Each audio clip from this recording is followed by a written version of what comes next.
প্রতিনিয়ত চুরি করেছো, আজ যা লাগে নাও। আইয়ুহাল কাতিউত তারিক, হে ডাকাত, এই সম্পদের জন্য ডাকাতি করেছো, আও নিয়ে যাও। আইনা কাতিউ রাহিমিন, হে আত্মীয়তার সম্পর্ক ছিন্নকারী, সম্পদের জন্য ভাইয়ের সাথে, চাচার সাথে, বাতিজার সাথে, ফুফুর সাথে বছরের পর বছর মামলা করছো, বছরের পর বছর কষ্ট দিছো। এক বিগত জায়গা ছেড়ে দিলে তোমার আপন ভাইয়ের বাড়িটা সোজা হয়ে যায়, তুমি দিছো না। কত কাঁদছে বাতিজা, তুমি ডাকাইতে দেও নাই। একটা গাছ কাইটা দিলে তাগো বাড়ির রাস্তাটা সোজা হয়ে যায়, না দিত না। কেউ দিতেন না, দিতাম না কইছি। এই খোদার কসম, এই নাফরমান গুলাকে কিয়ামতের দিন ডাকবে, আয় এখন নেই, এখন নেই। আপন বোন কতবার আসছে তোর কাছে, ভাই আব্বার সম্পত্তির থেকে আমারে দিতেন না। এই নাফরমান বারবার ফিরাই দিছে, বুড়ো হইয়া গেছে, তারপরও মিথ্যা কথা বলে না। এরকম 60 বছরের বুড়া কিন্তু ডাকাত বোনের জমি দেয় না। হ্যাঁ, সৌদি আরবের রুমাল, হ্যাঁ, আর আপনি আরবের খুরমা খাজুর খান। হ্যাঁ, সাধুয়ানে গপ মারেন, আপনি সাধুয়ানে গপ মারেন, আপনার সাধুয়ানের গপ শুদ্ধ আপনার টাঙ্গায় ফিরবো মনে রেখে। সাফ কথা, আপনজনের সম্পদ নষ্টকারী, আপনজনের হক নষ্টকারী, কি নিকৃষ্ট মানুষ। বোনেরে বারবার বলে যে কি খবর, নিবাগা ভাই বোনের সম্পর্ক রাখতে না, বোন বাগিনা লই আর আইতে না, ভাত খাইতে আইতে না। তার মানে ভাই নামের এই ডাকাত বলতে চাইতেছে, বোনেরে তুই আমার ভাই ভাত খাইতে হইলে জমি দিয়া ভাত খাইতে হইব, সম্পত্তি দিয়া খাইতে হইব। আপন বাগিনা দুগা ভাত খাইতে হইলে জমি দিয়া রাখতে হইবে না। এজন্য আপন জনের সম্পদ যে ঠকায় সে একদম নিচু জাতের মানুষ, মনে রাখবে, একদম নিম্ন জাতের মানুষ। এটা বেশি খারাপ, এটা একেবারেই বাজে লোক, একদম বাজে মানুষ, এটা নিকৃষ্ট মানুষ। আল্লাহর নবী সাল্লাল্লাহু আলাইহি ওয়াসাল্লাম বলছেন, যেই দান, যেই সাদাকা আপন জনকে করা হয়, এটার মধ্যে দুইটা নেই, একটা হলো দান করার সওয়াব, আর একটা হলো আপন জনের সাথে সম্পর্ক বজায় রাখার সওয়াব। as-sadaqatu was-silatu। যাই হোক, কথার প্রসঙ্গে বললাম, এই জন্য বললি বাবা, আমাদের এটা গুরুত্বপূর্ণ। কিশোর ভাই, যুবক ভাই, প্রতিনিয়ত বাবা আমরা চিল্লাই। বাস্তব কথা হলো, তুমি যদি তোমাকে না চেনো, না বুঝো, এই পৃথিবীর কেউ তোমার জন্য অপেক্ষায় নেই। কারো হাতে সময় নাই বাপ, কারো হাতে সময়। সারা রাত না, 24 ঘন্টা যদি তুমি উলঙ্গ ছবি দেখো, এই ফিরাইবে তোমারে এমন লোকের বর্তমান বড় অভাব। 365 দিন না, তুমি যদি 10 বছরও কোনোদিন ফজরের নামাজ না পড়ো, আজ ডাকবার মতো লোকের বড় অভাব। কেউ বলবে না, কেউ বলবে না। সবাই সবাই দুনিয়া নিয়ে খুশি হয়ে গেছে, সবাই ক্ষুব্ধ। বাপেও খুশি, আল্লাহর রহমতে ফুতে কামাই করে, নামাজ রোজা হালাল হারাম ইডি লইয়া হুজুর ঝামেলা করতেন যাই, পয়সা কামাইতে আছে, পয়সা কামাই করতে। এক যুবক ইউরোপিয়ান, আমি সবার জন্য বলি না, আমি একজন ইউরোপিয়ান থাকে এক যুবককে নিজে জিজ্ঞেস করছি যে ভাই তুই আল্লাহর সাক্ষী রেখা বলো, তোর চাকরিটা কি সেখানে?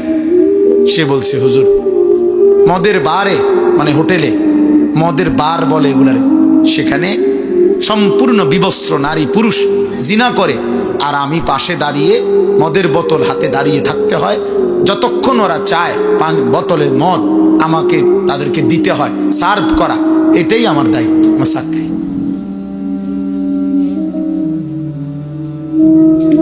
হোক না বেতন 3.5 লাখ, হোক না বেতন 6.5 লাখ,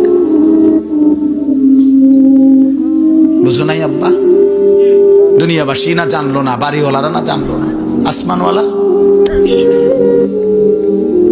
দেখেন নাই? আল্লাহ দেখেন নাই? এই জন্য বললাম সবাই আমরা দুনিয়া পেয়ে খুশি হয়ে গেছি। ছেলেদের তোমাদের চেহারা দেখলেই বোঝা যায় তোমরা হয় মোবাইল, নাই বন্ধুদের আড্ডা, অথবা নিজের মতো করে চলার স্বাধীনতা পেয়ে তৃপ্ত। যে শুকর, তোমাদের তৃপ্তি যে বাবা কিছু বলে না, মা কিছু বলে না, আপনজনরা কেউ কিছু বলে না, আমি আমার মতো করে চলতে পারতেছি। আমার মোবাইল, আমার ব্যক্তি জীবন, আমার স্বাধীনতা। খুশি হয়ে গেছো দুনিয়া পেয়ে, খাইতেছো, ফুর্তি করতেছো, নাচতেছো, গাইতেছো, যখন যা মন চায় দেখতেছো, যেখানে মন চায় সেখানে রাত দিন কাটাচ্ছ, যার তার সাথে আড্ডা দিতেছো, চলতেছো, ফিরতেছো, মানে দুনিয়া পেয়ে খুশি। দুনিয়া পেয়ে খুশি, বাপ চাচারাও খুশি। তো আখেরাত, আখেরাত কি মিথ্যা হয়ে গেল? কথা বলে না, আখেরাত মিথ্যা হয়ে গেল? তাহলে এই চেহারা নিয়ে আখেরাতে দাঁড়াবেন কেমনে? নওজোয়ান ভাই তোমরা বলো, বেনামাজি চেহারা নিয়ে, সেজদাবিহীন কপাল নিয়ে আখেরাতে দাঁড়াবে কেমনে? এত নারী ছবি, এত অস্থির দৃশ্য দেখা চোখ নিয়ে আল্লাহর সামনে দাঁড়াইবা কেমনে? এবং নাপাক দেহ নিয়ে ঠিক মতো পেশাব পায়খানা করে ঢিলা কুলুক পানি ব্যবহার করো না। নারী অস্থির ছবি দেখতে দেখতে বারবার হারাম বীর্যপাত হয় শরীরের মধ্যে, এই নাপাক দেহ নিয়ে কেমনে দাঁড়াইবে? বয়স্ক চাচা চাচারা বিড়ি সিগারেট নিয়ে কেমনে দাঁড়াইবেন? আখেরাত ভুলেই গেলেন, আল্লাহর সাক্ষাৎ চাচ্ছেন না। এই আমি আয় একটাই পড়ছি, আল্লাহ তাআলা বলে জীবনটা চারটা জিনিসে চলে। তার ঠিকানা চারটা জিনিস নিয়ে যে জীবনটা চালাইছে, শেষ করছে, আল্লাহর কসম আল্লাহ বলে এই মানুষগুলোর ঠিকানা শুধুই জাহান্নাম, শুধুই জাহান্নাম। এই অল্প একটু শুনেন, শুধু এইটাই কথা, শুধুই জাহান্নাম। চারটি জিনিসের মাধ্যমে যে তার জীবন চালাইছে। এক, ইন্নাল্লাযীনা লা ইয়ারজুনা লিকাআনা, আল্লাহ তাআলা বলেন নিশ্চয়ই যারা তাদের জীবন চলার পথে এভাবে চলছে যে চলার দ্বারাই বোঝা যাইতেছে সে আমি আল্লাহর সাক্ষাৎ তথা জান্নাত চায় না। এক মুমিনের, এক মুসলমানের জীবনের সবচেয়ে বড় চাওয়া জান্নাত, আল্লাহর সাক্ষাৎ, আল্লাহর সন্তুষ্টি। সন্তুষ্টি কোরআনুল কারীমের মধ্যে আছে, আল্লাহ তাআলা বলে বান্দা আমি যখন তোমার সামনে জান্নাতের নিয়ামত খুলে দেব তখন এক দৃষ্টিতে, এক নজরেই চোখ ঠান্ডা হয়ে যাবে। আল্লাহ বলেন ইলা রব্বিহা নাজিরা, জান্নাতি বান্দা তার রবের দিকে, আমি আল্লাহর দিকে তাকিয়েই থাকবে, আল্লাহ তাআলার দিদার নসিব হবে। হাদিসের মধ্যে আছে, নবীজি বলছেন আল্লাহকে প্রথমবার জান্নাতি বান্দা যখন দেখবে, আল্লাহকে দেখবে, খোদার কসম নবী বলছে ৭০,০০০ বছর জান্নাতি এক নজরে তাকিয়েই থাকবে,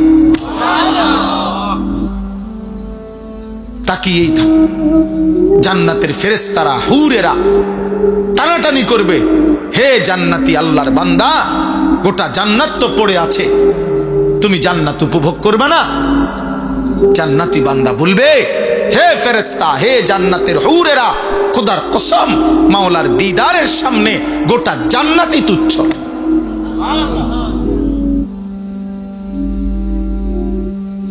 গোটা জান্নাতই তুচ্ছ। আল্লাহ তাআলা বলেন সেই জান্নাত, সেই মুলাকাত যে চায় না, জীবন চলার দ্বারা বোঝা যাইতেছে আসলে সে জান্নাত চায়। আপনি বলেন, আপনি যদি বলেন আপনি জান্নাত চান, তাহলে আপনি যে প্রতিদিন বিড়ি সিগারেট খান এটা প্রমাণ করে আপনি জান্নাত চান? আপনি 30 বছর ধরে সুদ খাইতেছেন, কিস্তি নিতেছেন, এটা প্রমাণ করে আপনি জান্নাত চান? কথা বলে না ভাই? আপনি প্রত্যেক দিনের ব্যবসা কিনায় ওজনে কম দিতেছেন, এটা প্রমাণ করে আপনি জান্নাত চান? বলো ভাই। তাহলে তোমরা বাবা বলো যে একদিনও নামাজ পড়ো না আব্বা, তোমার এটা এই আচরণ, নারী ছবি, মোবাইলের অস্থির দৃশ্য, আব্বা বলো এটা কি প্রমাণ করে যে তুমি জান্নাত চাও, তুমি আল্লাহ চিনো? আল্লাহ চিনলে আল্লাহর সামনে এত বড় নাফরমানি। আখিরাত মনে পড়লে, জান্নাতের প্রত্যাশা থাকলে, অথচ আমরা কিতাবে পড়ছি একজন ইমানদারের মূল চাওয়া কয়টা? তিনটা। কয়টা? এক, আল্লাহ রসুলের ভালোবাসা। দুই, জান্নাতের আশা। তিন, জাহান্নাম থেকে বাঁচার আশা। এটা মুমিনের জীবনের স্বপ্ন, আল্লাহ এবং তার রসুলের ভালোবাসা, আর জান্নাতের আশা, আর জাহান্নামের ভয়। মাহাব্বাতুল্লাহ ওয়া রাসূলুহু। আর কি? জান্নাতের আশা, জাহান্নামের ভয়। তাইলে আল্লাহ তাআলা বলেন, ইন্নাল্লাযীনা লা ইয়ারজুনা লিকাআনা, জীবন চলার পথে যারা জীবন